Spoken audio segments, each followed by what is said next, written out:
kembali di channel Oma Solusi Indonesia dengan membawakan satu topik baru dengan judul Serba-serbi Hadapi Kolektor episode yang pertama.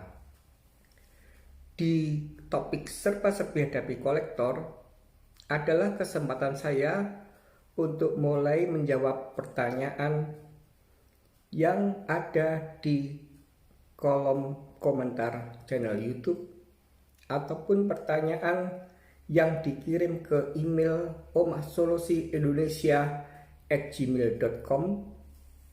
Oma Solusi Indonesianya kecil semua, sambung semua @gmail.com, ataupun pertanyaan yang melalui WA nomor 0851 0051 7473. Dan semua pertanyaan yang Anda ajukan ke saya garansi akan privasi penanya, tidak akan pernah saya publikasikan.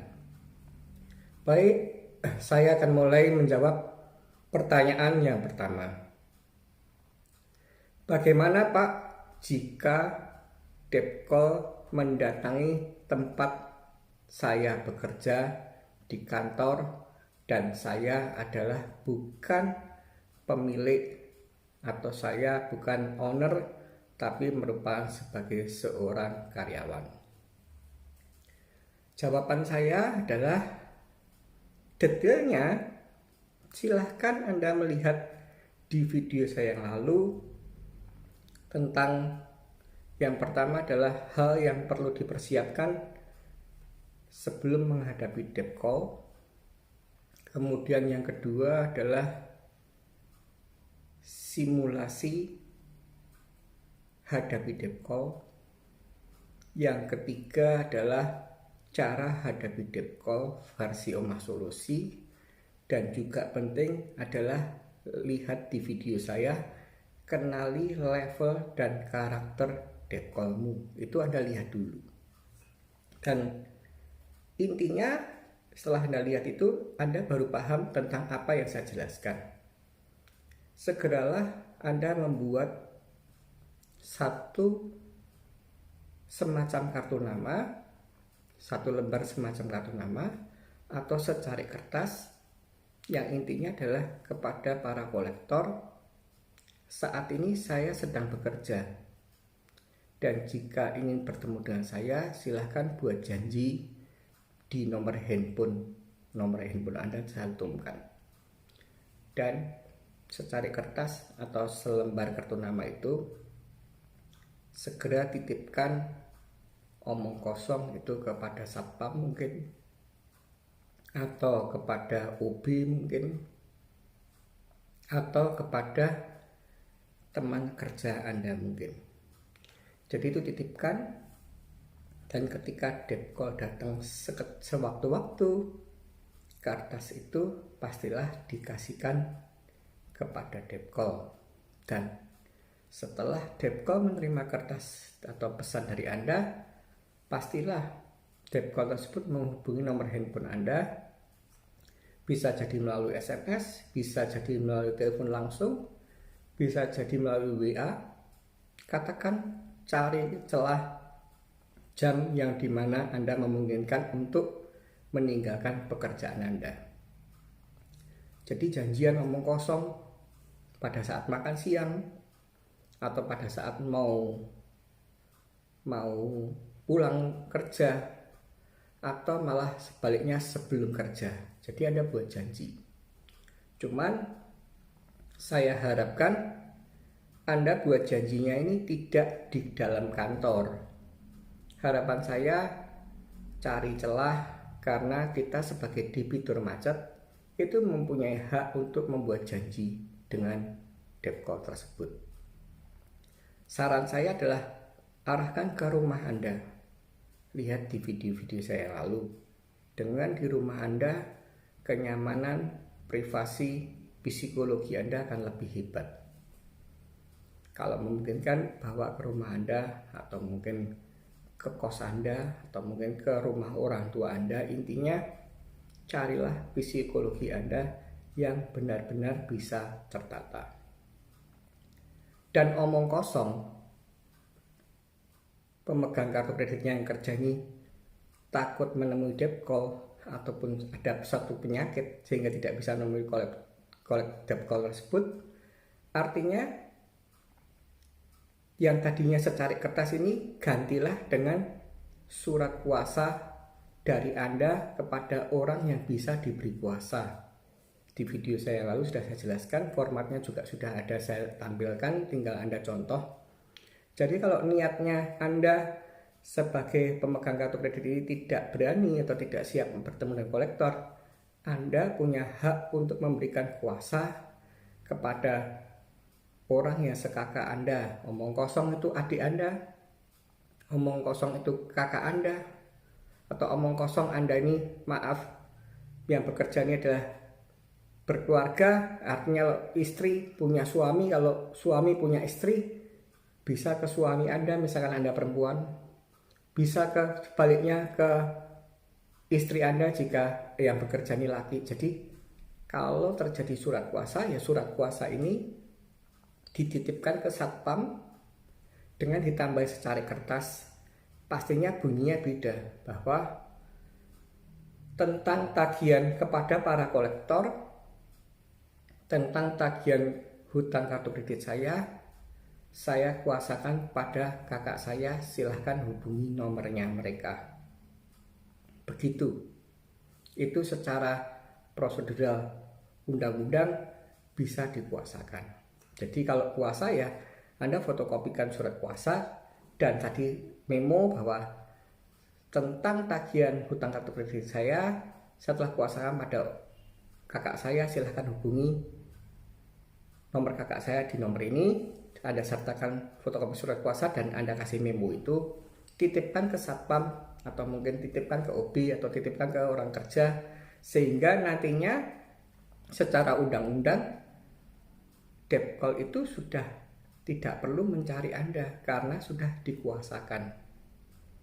Itu adalah jawaban saya untuk pertanyaan bagaimana jika debt call datang ke tempat bekerja saya. Saya akan masuk ke pertanyaan yang kedua.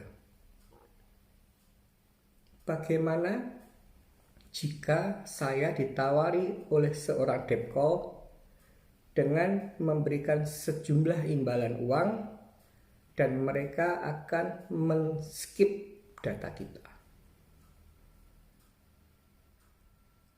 Pertanyaan Anda, saya belum pernah mengalami hal itu karena saya tidak pernah menghindar dari debt call. Tapi saya tahu maksud dan tujuan dari debt call tersebut kepada Anda. Yang mereka tawarkan adalah seperti di video-video yang lalu, bahwa debt call ini adalah seorang utusan. Artinya dia punya seorang pimpinan, dan sebagai utusan pastilah dimonitor sama pimpinan. Gimana kamu sudah ke tempatnya Pak A? Nah, yang ditawarkan debt call ini kepada Anda adalah, kamu nanti saya pulang kantor, saya laporkan ke bos saya bahwa kamu tuh sudah tidak di Solo, kamu sudah pindah di Kalimantan, atau tidak menemukan orangnya. Skip itu maksudnya itu. Dan pertanyaan Anda adalah, bagaimana jika saya ditawari untuk skip data saya dengan memberikan sejumlah imbalan dana atau uang? Saya katakan, saya jawab langsung, itu tidak perlu sama sekali. Ingat di video saya yang lalu sudah saya katakan, seorang debt call hanya punya surat tugas antara 3 sampai 6 bulan. Jadi omong kosong yang menawarkan Anda ini Mr. X. Anda dan mengiyakan oke, dan mengiyakan oke ini transaksi deal. Itu artinya Anda hanya aman dari Mr. X itu 3 bulan sampai 6 bulan. Dan setelah masa tugas Mr. X selesai, akan diganti oleh Mr. Y. Dan lamanya pun sama lagi, 3-6 bulan. Kalau Anda konyol, Anda transaksi lagi sama Mr. Y, aman lagi dari Mr. Y selama 6 bulan. Ingat, nanti ada 6 bulan kemudian Mr. T, 6 bulan kemudian Mr. S, dan lain sebagainya. Dan itu tidak menyelesaikan perkara, bahkan membuat Anda semakin runyam. Jangan pernah berintrik tentang hal yang memang kenyataannya adalah memang harus Anda hadapi. Jadi jawaban saya adalah satu kata, itu tidak perlu dilakukan. Tapi jika kalian atau Anda nekat, ya monggo-monggo mawon. Tapi ingat, mereka hanya bertugas 3-6 bulan dan digantikan orang lain, dan orang lain. Dan itu tidaklah menjadikan sebuah penyelesaian perkara yang bijak. Saya akan masuk pertanyaan yang ketiga, adalah saya ditawari melalui SMS, saya membaca lewat koran, iklan kecil, jasa penutupan kartu kredit 30% lunas. Apakah program ini menarik, Pak? Baik, saya akan mulai menjawab pertanyaan jasa penutupan kartu kredit 30% lunas. Itu adalah bahasa iklan. Kalau yang benar-benar bukan bahasa iklan, jasa penutupan kartu kredit 30% lunas dan keluar surat keterangan lunas, itu baru saya tidak berani komentar. Tapi yang ada di penawaran jasa penutupan kartu kredit 30% lunas itu sebatas bahasa iklan. Artinya kamu cukup bayar saya 30%, kamu saya amankan. Dan biasanya pola kerja mereka pertama kali adalah mereka menerbitkan surat kuasa.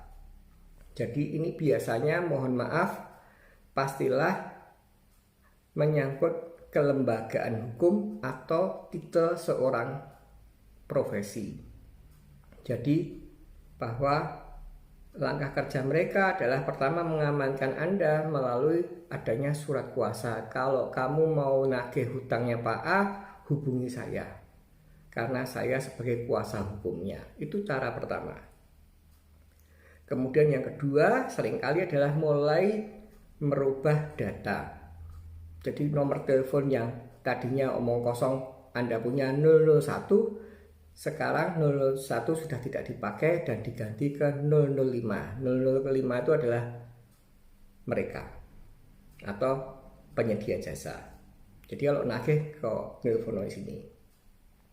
Dan yang ketiga yang seringkali mereka lakukan adalah mengganti alamat billing. Jadi yang tadinya misalnya Jalan Cendrawasih 03, sekarang ganti Jalan Kutilang 05. Itu biasanya dilakukan. Jadi intinya jasa 30% itu untuk handling ini. Kalau ada debt call datang, kasih saja surat kuasa ini. Cari Mr. Q. Q itu adalah kuasa hukum saya. Silahkan cari untuk mengatakan, membahas hutang saya, itu saja. Atau kalau desk call telepon, ngomong sudah pindah nomor handphone ini, itu saja. Dan mereka intinya adalah secara KUHP, secara undang-undang adalah punya hak untuk menjadi seorang kuasa hukum, tapi intinya tidak akan menyelesaikan perkara, karena yang akan dicari adalah pengguna kartu kredit atau pemegang kartu kreditnya.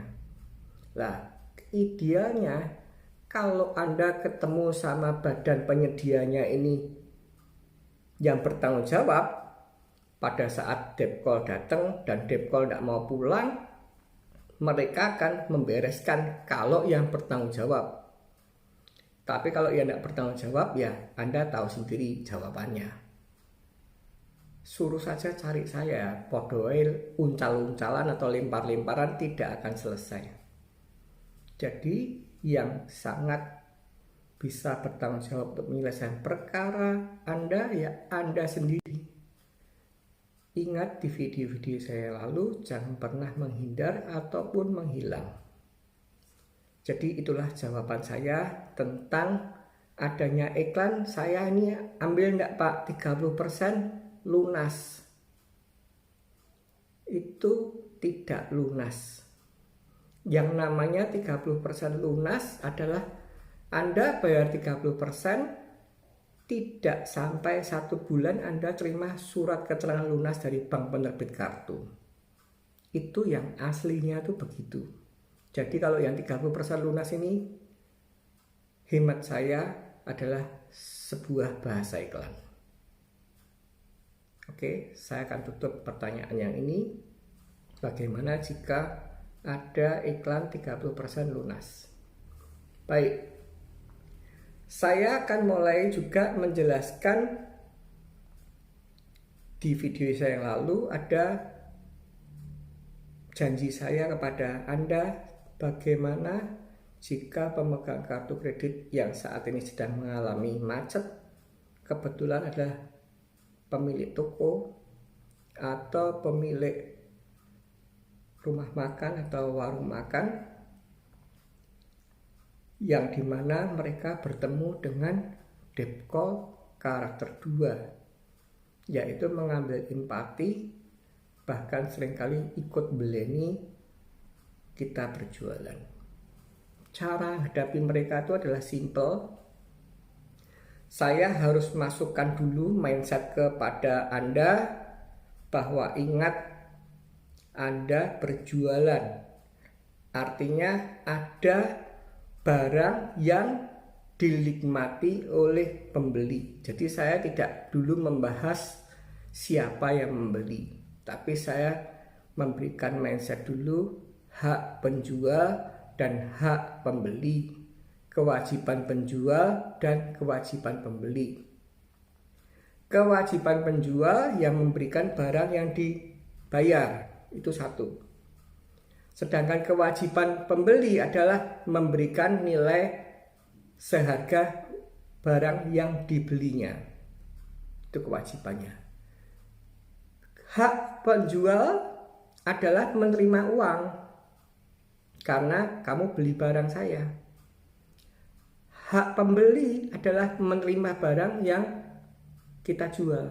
Jadi intinya, kita ketika debt call itu makan, omong kosong 20.000, ya seperti kata-kata atau seperti hukum dagang, penjual dan pembeli. Penjual pasti cari untung, itu lumrah, dan itu hukum dagang. Omong kosong makan 20.000, itu tidak artinya kita tuh dapat 20.000 loh. Kita paling untung hanya 3.000. Yang 17.000 ya nasi, ya ayam goreng, ya lauk pauk, ya teh. Jadi ingat, kita sudah memberikan kewajiban kita. Kita sudah berikan nasi putih yang enak, kita sudah berikan ayam goreng yang nikmat, kita sudah berikan teh hangat yang mantap. Dan artinya ketika itu sudah disodorkan, ya kita adalah hak kita untuk dapat sebuah keuntungan. Jadi ketika debt call merasa, loh aku sudah beli loh, kalau sampai debt call tersebut berani mengatakan, loh aku udah beleni kamu loh, jangan pernah Anda diamkan itu. Loh Pak, kalaupun Bapak tidak beli pun ya tidak apa-apa kok. Lah omong kosong nih. Kalau dia itu belinya omong kosong rokok ataupun omong kosong pulsa apa-apa yang belum bisa dikembalikan, tawar lagi dia. Kalau Bapak tidak jadi beli, silahkan kembalikan rokoknya, saya kasih uangnya.